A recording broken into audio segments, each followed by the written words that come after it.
হ্যাঁ। ঠিক আছে, তো বলুন। আমার প্রশ্ন হলো, আমি ওখানে থাকাকালে একটা জায়গা নিয়েছিলাম। ওই জায়গাটা হুম। কেনার পরে আমার মায়ের নামে করেছিলাম। হুম। এখন আমার মানে যার কাছ থেকে নিয়েছিলাম উনি অসুস্থ ছিল, তো আমার মায়ের নামে করার পর আমার মা বলেছিল আমি বাড়িতে আসলে ঘুরে দিব। এখন আমি হুম। বাড়িতে এসে আমার মা ঘুরে দেয় না। তো দিতে আমি চায় না? অনেকবার, না, না দিতে দিতে চাই না, চায়। হুম। আরো অনেকবার ভাই বলার বোনের পরে। আছে? আরো ভাই বোনের আছে? হ্যাঁ, আরো ভাই বোন আছে, আমরা 5 ভাই 1 বোন। হুম। আমি যখন সৌদি আরবে গিয়েছিলাম বাড়ির টাকা নিয়ে গিয়েছিলাম, আমি আবার বাড়িতে দিয়ে দিয়েছি। আমার বোনের বিয়েতে প্রায় 2 লাখ টাকার মতো দিয়েছি, বাড়িতে আরো অনেক টাকা দিয়েছি। হুম। আমি হুম। বলেছি ওই জায়গাটা আমাকে ঘুরিয়ে দাও, তখন আমাকে দেয় না। তা আমি রাগে হুম। বলেছি যদি আপনি মারা যান তাহলে আপনার জানাজাতে আমি দাঁড়াবো। তো এটাকে আমি ভুল করেছি। জানাজাতে জানাবো? হ্যাঁ, যে লোকজনকে জানাবো আমাকে আগে ওই জায়গাটা ঘুরিয়ে দিবে, তারপর আমি মাটি দিতে দিব, এটা আমি বলেছি আর কি। মানে হুম। রাগে বলেছি। তো ওটাকে আমি গুনাহ করেছি, এটাই আমার বাপ মা জানার আছে। যদিও জুলুম করে, তবুও তাদের সাথে খারাপ আচরণ করা যাবে না। নিঃসন্দেহে আপনার মা এটা জুলুম করেছে। কারণ টাকা আপনার, আর আপনার টাকা দিয়ে সেই জমি জায়গাটা কিনা হয়েছে, শুধু মায়ের নামে করা হলেই সেটা তার হয়ে যায় না, এতে কোনো সন্দেহ নেই। কারণ সম্পদ আপনার, আর তারপরে অলরেডি বলাও আছে যেটা আমি আসবো তখন আমাকে দিয়ে দিবেন।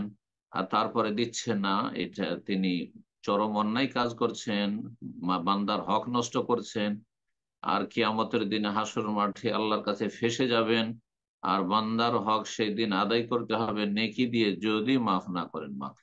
এতে কোনো ছাড় নেই, বাপেরও ছাড় নাই, মায়েরও ছাড় নাই, স্বামীরও ছাড় নাই, স্ত্রীরও ছাড় নাই, কারো ছাড় নাই। রবের কাছে সবাই বান্দা। ইনকুল্লু মান ফিস সামাওয়াতি ওয়াল আরদি ইল্লা আতির রহমানে আবদা।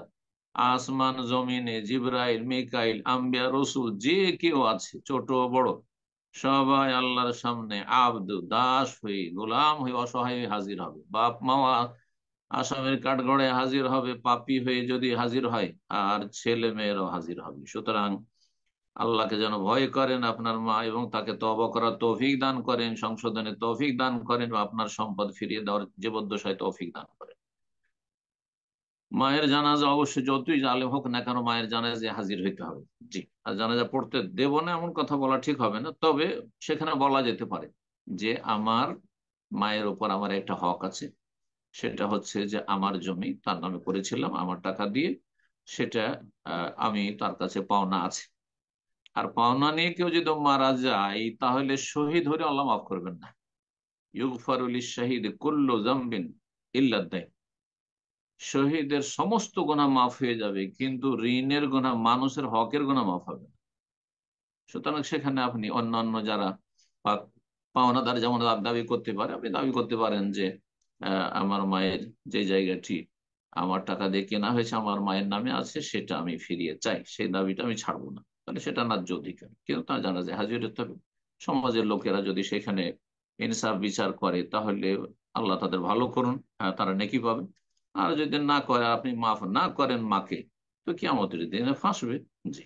আল্লাহ হেদায়েত দান করুন, এবং কিয়ামতের আজাব থেকে, জাহান্নামের আজাব থেকে আল্লাহ তাকে বাঁচার তৌফিক দান করুন। আল্লাহ আপনার ভালো করুন, রুজিতে আল্লাহ বরকত দিবেন। যদি জুলম অত্যাচার করে নিয়েও নেয়, মনে রাখবেন, আর আপনার সম্পদ সমস্ত ভাই বোনকে ভাগ করে দিয়ে দিল, মানে মারা যাওয়ার পর সবাই ভাগ বসাইলো, তাদের জন্য জায়েজ নয়। আপনার ভাইদের জন্য, বোনদের জন্য জায়েজ নয়। ওরা জানছে যে এটা আমার ভাইয়ের টাকা দিয়ে সে বিদেশ থেকে করে এসেছে কষ্ট করে, আর তারা যদি সেটা ভাগ হিসাবে নেয়, তো তাদের জন্য হারাম। তাদের জন্য হারাম। এই নয় যে মায়ের নামে থেকে গেছে সেজন্য আমাদের জন্য হালাল হয়ে যাবে, মোটেই হালাল নয়। যদি অন্তর থেকে আপনি আপনার স্বতঃস্ফূর্ত ভাবে, হ্যাঁ, যদি আপনি সেটাকে তাদের জন্য হালাল না করেন, তো হালাল নয়, হারাম তাদের জন্য, এই রুচি।